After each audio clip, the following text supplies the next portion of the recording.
E aí galera, aqui quem fala é o Bulldor Pedro. E bom, todo fã de Ben 10 claramente conhece o nosso queridíssimo Dwayne McDuffie. Afinal, ele é o cara responsável pelas duas séries mais aclamadas pelo público de toda a franquia, o Força Alienígena e o Supremacia Alienígena. O Dwayne McDuffie foi basicamente o cabeça dessas duas séries. Vários conceitos, desde retcons a ideias novas que nunca haviam sido estabelecidas, foram tudo pensados pelo Dwayne McDuffie, junto é claro Doug Nisson, Matt Wayne, mas basicamente ele era o cabeça de tudo. E, obviamente, ele estaria envolvido na produção da próxima série da franquia, que era o Omniverse. Tanto que várias ideias e conceitos das duas primeiras temporadas de Omniverse foram pensados pelo próprio. Feedback, malware, todo o arco da perca do feedback, tudo isso foi pensado pelo Dwayne McDuffie. Aí, a partir da terceira temporada de Omniverse já não tinha mais ideias dele, porque ele infelizmente veio a falecer em fevereiro de 2011, então ele não pôde se envolver por completo na produção de Omniverse. Ele só fez alguns conceitos que foram usados na primeira e na segunda temporada de Omniverse. Porém, recentemente o site antigo do Dwayne foi reaberto e a fandom vasculhando aquele site descobriu várias informações a respeito de conceitos pensados pelo Dwayne McDuffie para as séries que ele estava participando, desde a terceira temporada de Força Alienígena, no caso o plot original daquela temporada, até o conceito inicial para o Omniverse. Então no vídeo de hoje eu vou falar sobre tudo isso. Então, deixado isso claro, já vai deixando seu like, se inscreva e bora começar com o vídeo. Bom, vamos começar por algo mais simples, que nesse caso é a terceira temporada do Força Alienígena. É fato para todo mundo que aquela temporada que basicamente todo mundo odeia não era para ser daquele jeito. A produção de Força Alienígena tinha outras ideias, mas a Cartoon Network, que viu que a audiência das duas primeiras temporadas de Força Alienígena não superaram aos da série clássica, exigiu que eles fossem mais puxados pro clássico, deixando o Ben arrogante, trazendo o Vilgax como vilão principal e vários outros vilões clássicos de volta também. Isso era completamente contra as ideias originais da produção. Então, através desse script do site original do Dwayne McDuffie, a gente descobriu qual era o plano original do Dwayne e companhia para essa temporada. Bom, para quem achava que nós teríamos 10 aliens novos para substituir os 10 originais que o Ben desbloqueou em Força Alienígena, tá errado. Acontece que, de acordo com esse script, desde o começo essa ideia foi jogada no lixo. O Ben ainda teria o Fogo Fato, Friagem, Normossauro, Eco-Eco e toda a patota do Força Alienígena desbloqueado. Ele não iria receber 10 novos, o que significa que provavelmente a Cartoon Network exigiu que a produção não fosse seguir aquela ideia dos 10 novos. Ou talvez aquele negócio indicado no final da segunda temporada não significasse nada. De duas uma. Mas enfim, basicamente o primeiro episódio dessa temporada não seria a vingança de Vilgax, seria um plot totalmente diferente, porque essa temporada não teria nada de Vilgax, o vilão principal dela seria o Kevin, porque esse arco seria basicamente o arco do Kevin Supremo, só que não exatamente. Tipo, não seria o arco do Kevin Supremo, porque né, o Kevin Supremo é a junção de todos os aliens do Super Omnitrix, que incluía Supremos, Alien Andrômeda e essa galera toda. Aqui seria um negócio totalmente diferente, que é o que vocês vão ver agora.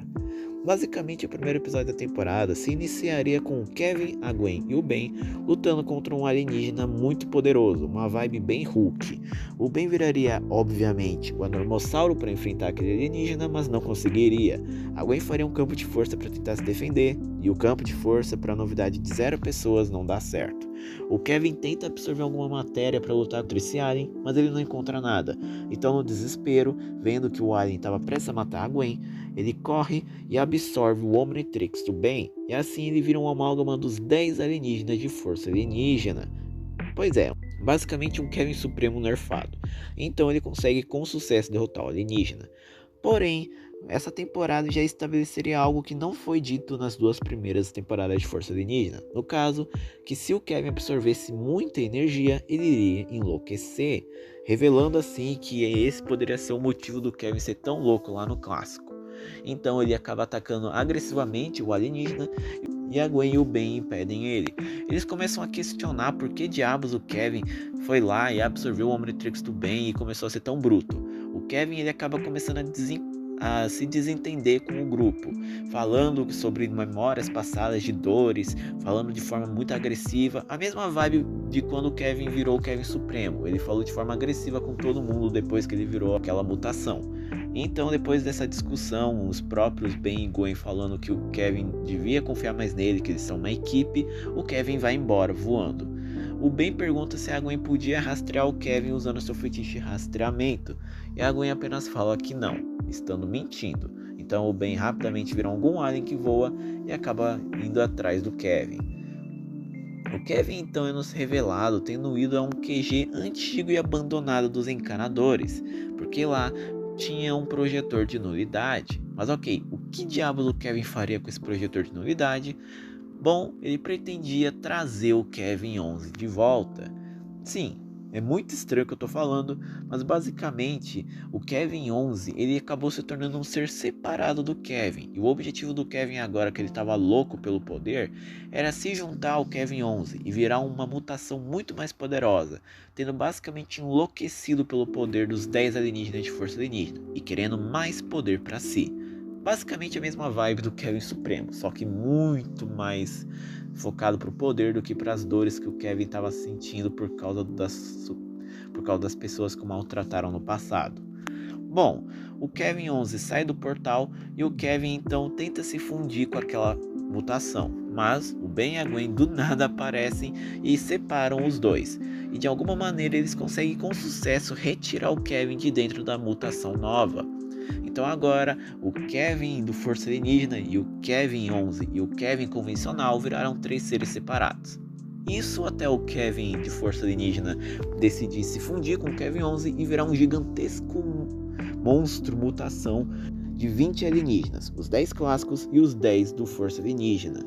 Então começa uma luta entre o grupo e o Kevin acaba pegando o projetor de nulidade, abrindo o portal e enviando aquela mutação de 20 alienígenas de volta ao nulificador e deixando uma baita bagunça também por causa de todo esse confronto. A Gwen e o Ben voltam a confiar no Kevin e o Kevin até pede desculpas.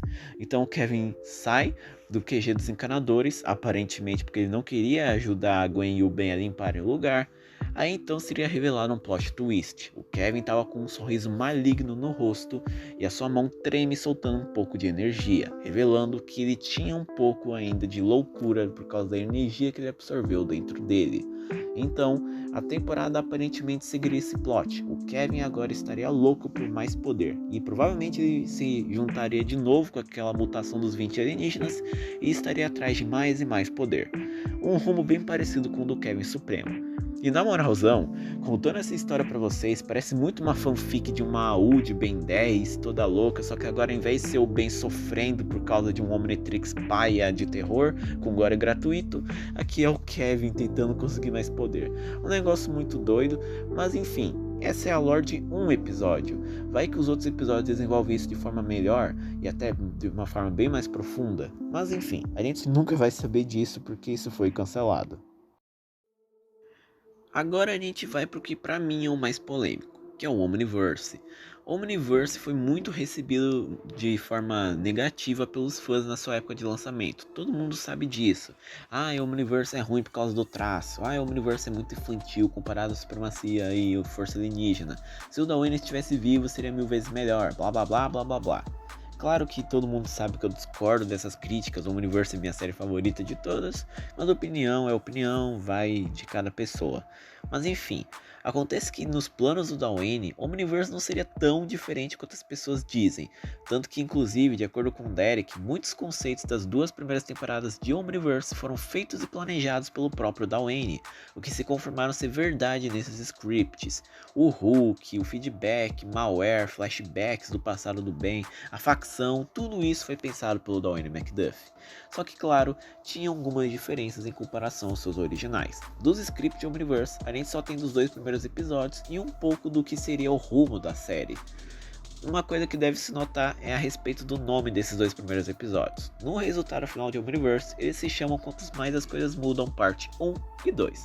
Mas aqui, eles se chamam Tangled Web, parte 1 e 2. Bom, na primeira parte, não seria muito diferente do que a gente viu no resultado final. O episódio começaria com um flashback da infância do Ben. Só que aqui é revelado algo que a gente já sabia antes, mas que a gente está sabendo mais uma vez por causa desse script. Os flashbacks não seriam dos 11 anos do Ben, mas sim dos 10. Isso acontece por causa de uma exigência da Cartoon. A Cartoon pediu que a produção de Omniverse deixasse que a série fosse mais puxada para o clássico possível, porque o Força e Supremacia não foram muito bem recebidos pelo público. Quer dizer, eles tiveram uma boa audiência, mas não superou a do clássico, que continuou sendo a série com mais audiência da franquia. Então as coisas tinham que ser puxadas para o clássico para tentar chamar mais atenção. Então o episódio começaria com um flashback, só que em vez de ser o Ben lutando contra o Malware como quatro braços, na verdade o flashback começaria com o Ben e a Gwen voltando das suas férias de verão. Sim, os flashbacks comeriam literalmente exatamente após os eventos do clássico, onde agora o primeiro dia das aulas após as férias seria o primeiro flashback. O Ben e a Gwen acabam se deparando com o vilão, que no caso é o Malware, que chegou à Terra e queria atacar o Ben indo atrás do Omnitrix.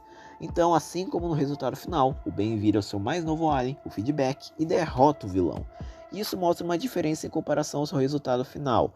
Enquanto que no Omniverse em si, o Ben só desbloqueou o Feedback por causa dos eventos do filme Destruição Alienígena, aqui o Ben desbloqueou o Feedback por alguma razão fora de tela, depois dos eventos do Segredo do Omnitrix e antes, é claro, desse flashback. Isso inclusive já mostra algo que muita gente esquece, mas que foi afirmado naquela época: o filme não é canônico. Matt Wayne afirmou na época de Supremacia Alienígena, um pouquinho antes do filme lançar, que ele não era canônico. Só que aí depois do lançamento de Omniverse, o Derek afirmou que ele era. Ou seja, Omniverse retconizou e colocou esse filme no canon, o que é até confirmado nos flashbacks, com o Ben tendo falado que o Malware não era o primeiro mecamorfo galvânico que ele enfrentava, uma óbvia referência ao pai do Azimuth usando a armadura mecamorfa. Então aqui o filme continuaria sendo não canônico, infelizmente, né? Bom, aí depois que o Ben foi pra cima do Malware como feedback, o episódio cortaria para os dias atuais. A Gwen estava olhando uma foto sobre quando eles voltaram das férias e ela revelaria que estava fazendo as malas para sua faculdade, e o Kevin iria junto com ela, porque ele arranjou um emprego perto da faculdade dela. O Ben, ao invés de aceitar aquilo de boa, que nem o Omniverse, embora ele tenha ficado um pouco triste, ele acabou não aceitando, porque aqui, ao invés dele virar aquele cara do resultado final de Omniverse, que é mais humano, ele faz besteira, mas aprende com essas besteiras e até aprendeu com as suas experiências passadas, aqui ele tá pouco se ferrando para isso. Ele fala que a Gwen não devia ir para a faculdade, que eles são uma equipe e que eles deviam ter ficado porque eles são uma equipe, e isso rola até uma briga entre eles e não adianta nada. Gwen e Kevin vão ir para a faculdade de qualquer jeito. Então em seguida o Ben, completamente magoado, vai até o novo QG dos Encanadores. Sim, o QG dos Encanadores, o final resultado de Omniverse, iria ser mantido aqui. Só que ao invés de estar pronto, que nem nós vemos em Omniverse, ele ainda estaria em construção, porque não rolou um time skip tão grande de supremacia para Omniverse nessa ideia inicial. O Ben seria recebido pelo novo personagem que seria introduzido, chamado ART, sigla para Artificial Intelligence Engine, que basicamente era um robô que ficava no QG e serviria como um alívio cômico. A versão protótipo do Blug de Utriba, basicamente. E bom, o Vomax ele recebe o Ben e ele é quem está comandando a construção. Foi ele mesmo que exigiu que o QG fosse construído porque ele achou que era necessário que a Terra fosse vigiada pelos encanadores depois dos eventos de supremacia. Bom, o Ben ele fala sobre seus sentimentos feridos, mas o Vomax estava distraído, porque ele disse que rolou um rastro de desaparecimentos recentemente. O Ben vai até esse rastro para tentar descobrir o que estava rolando de errado. Afinal, o Vomax ele disse que aquilo tinha DNA alienígena deixado para trás. E então ele vai investigando e ele acaba descobrindo algo horrível. Um alienígena aranha chamado Arane era quem estava sequestrando essas pessoas e mantendo elas presas em casulos de teia. O Ben tenta enfrentar aquele monstro alienígena e ele acaba quase perdendo, mas no último momento, Gwen e o Kevin aparecem a tempo e começam a lutar contra o monstro, ajudando o Ben a derrotar o alienígena. No meio da luta, o Ben usa um novo alienígena, que não foi dito no script qual era, provavelmente era o Blox ou o Gravatac, e consegue com sucesso derrotar o monstro. O Ben pensa que aquilo era para cravar que eles continuariam sendo uma equipe sim, e que essa ideia de faculdade e emprego novo seria jogada no lixo, mas o Kevin e a Gwen logo falam que aquilo era só temporário, eles ainda iriam sair, o que deixa o Ben bem magoado. O Ben leva o monstro até o QG dos Encanadores, e então a gente vai para a parte 2 desse episódio. na qual agora o Ben foi até a casa da Julie. Isso inclusive é outra diferença notória em comparação ao resultado final de Omniverse. A Julie ainda seria a namorada do Ben. O Dwayne McDuffie aparentemente iria querer manter os dois como namorados. Uma vibe bem Mary Jane e Peter Parker, né? Que não importa o que aconteça, eles sempre vão estar juntos. Talvez porque o Dwayne queria que ela fosse a esposa verdadeira do Ben e não a Kai, como foi lá no futuro clássico, mas isso a gente infelizmente nunca vai saber.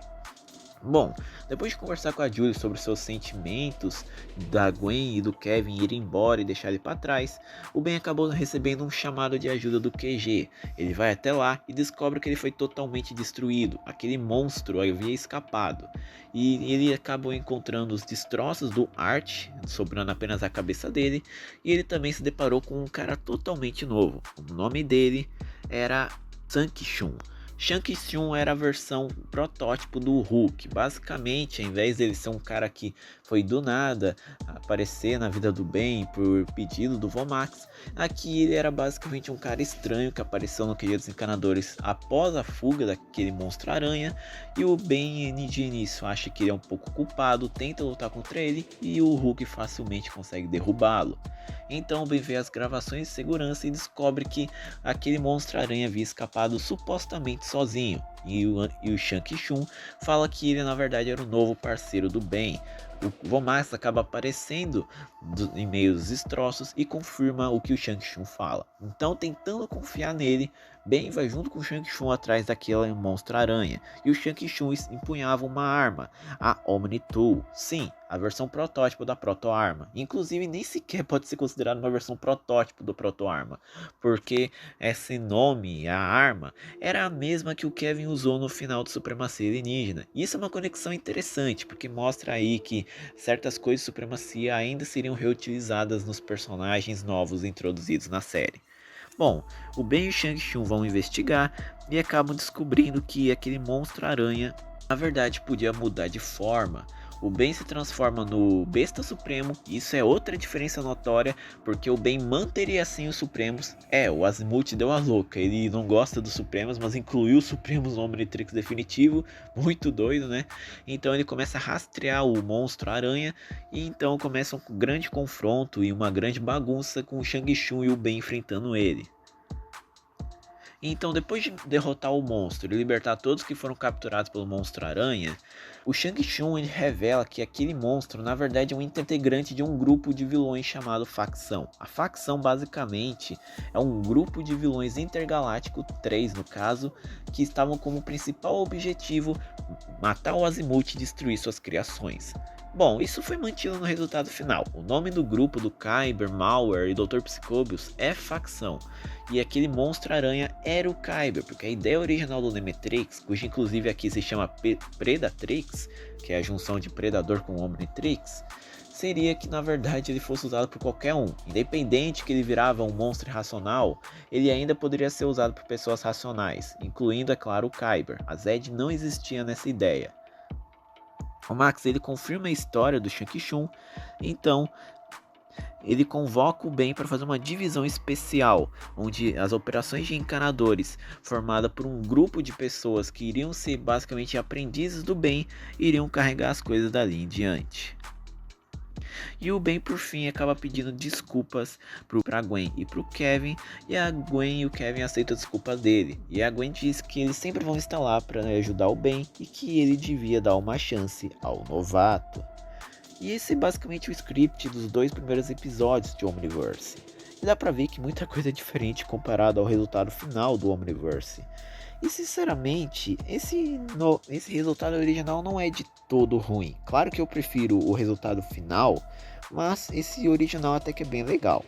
Mas enfim, de acordo com outros scripts envolvendo aí o que nós tínhamos em Omniverse, de acordo com o Dwayne, Ben ele iria ter um carro voador. Isso claramente é a versão protótipo do protocaminhão, só que aqui ele não seria do Hulk, ele seria do Ben. Provavelmente uma nova versão da Mark 10, que é, né, o carro original do Ben. Talvez o Ben tenha feito alguns aprimoramentos nele para virar um carro voador, ou ele só recebeu um carro novo de alguma forma, seja pelos encanadores ou pelo próprio novo parceiro dele. Os predadores do Nemetrix, eles seriam os 10 predadores considerados mais perigosos e assustadores da galáxia. Isso até foi mantido no resultado final, só que acontece que na verdade aquilo é mais para a opinião do Kyber, porque de acordo com o Derek, os 10 predadores do Nemetrix são os que o Kyber considera os mais perigosos da galáxia, ou seja, eles não são só predadores que de fato são considerados os mais perigosos, seriam predadores que o Kyber considera os mais perigosos. Algo que eu achei mega interessante também é que, de acordo com os scripts, Primus seria destruído, porque de acordo com essa ideia, com a destruição de Primus, que foi destruído pela facção como o primeiro ataque para mexer com o Azimuth, o Ben perderia totalmente o acesso aos seus alienígenas. Afinal, o Omnitrix era uma conexão sem fio a Primus, o que significa que a ideia do Omnitrix de Omniverse armazenar o DNA em si mesma, sem depender de Primus, não seria contada nessa história original. E o Ben então ele passaria toda a série só tendo 10 alienígenas que estavam catalogados, que eram 10 aliens novos, e ele teria que ficar escaneando cada novo alienígena que aparecer à sua frente. Alguns deles obviamente sendo os mesmos do clássico. E eu confesso, isso aí até que foi bem legal. O Shang-Chun, né, a versão protótipo do Hulk, ele aparentemente seria um traidor. De acordo com uma descrição breve dele, ele era um personagem de veras suspeito e talvez não fosse tão confiável, o que dá a entender que talvez ele faça parte da facção e ele talvez até mesmo seja um aprendiz de algum dos vilões presentes nela, talvez do Kyber. Isso até pode ser indicado pelo seu nome, porque Shang-Chun é uma clara alusão à traição, ou seja, o Hulk seria um traidor. E algo que obviamente iria ser mantido é a respeito dos personagens clássicos, porque como eu disse, a Cartoon exigiu que o Omniverse fosse o mais puxado possível para o clássico, então várias coisas como personagens e vilões do clássico iriam retornar. Isso foi confirmado por esse script, e um deles inclusive era o próprio Ben 10.000. Isso entra inclusive em um ponto bem polêmico, que é a respeito do Ben Supremo ainda ser o futuro definitivo do Ben Prime. Isso não está nos scripts, mas é bem provável que aquele Ben 10.000 ainda seria o futuro definitivo do Ben Prime. O que me faz acreditar nisso é o fato que o Ben de Omniverse ainda teria acesso aos Supremos, completamente contra a ideia dita pelo Derek. E também o fato de que a Julie ainda seria o namorado do Ben. Então provavelmente o Ben Supremo ainda seria o futuro definitivo do Ben. Aí então ele provavelmente em algum ponto da série abriu mão do Omnitrix definitivo e recebeu essa versão aí similar ao recalibrado que o Ben Supremo tem. Isso até pode servir para explicar o nome Ben 10.000, porque o Ben ele perdeu todos os 1 milhão de amostras de DNA que estavam em Primus. Aí então ele passou toda a sua vida coletando DNA até bater 10.000. Então isso explicaria basicamente tudo. Claro que nós não temos certeza disso, o script não fala que o Ben 10.000 que iria aparecer é o do Supremacia Alienígena. Pode acontecer que as exigências da Cartoon tenham obrigado a produção a jogar fora aquele Ben 10.000 e substituir pelo do clássico, que nem rolou no resultado final de Omniverse, mas a gente nunca vai saber. Inclusive, outra coisa a se notar nessa descrição é que o Ragnarok e o Agregor também estavam na lista de personagens que iriam retornar. Isso significa que o Ragnarok sobreviveu àquele evento lá do episódio Vingança. O que até seria interessante se pararmos para pensar que, né, o retcon dos Desentupidores com certeza não iria acontecer, porque a ideia do retcon foi do Derek. E duvido muito que o Dwayne McDuffie iria dar ouvidos à ideia do Derek. Talvez o retcon ainda aconteceria por causa das exigências da Cartoon, que o Derek disse que o motivo dele ter tido aquela ideia foi as exigências da Cartoon de trazer tudo mais pro clássico, mas talvez o Dwayne iria fazer esse retcon, mas de uma forma mais simples, para não desfazer tudo que ele fez em Força Alienígena. Bom, nós nunca saberemos. Então no fim, o Omniverse até queria ser bem legal nas ideias do Dwayne, mas, é claro, ele ainda continuaria sendo a série ótima que ele é hoje. E bom, esse foi o vídeo. Espero que vocês tenham gostado. Comenta aqui embaixo o que vocês acharam dessas ideias do Dwayne McDuffie, se vocês acham que elas são boas e até melhores do que o resultado final, ou se o resultado final é melhor. Obrigado por terem assistido, deixa um like, se inscreva no canal, valeus e fui!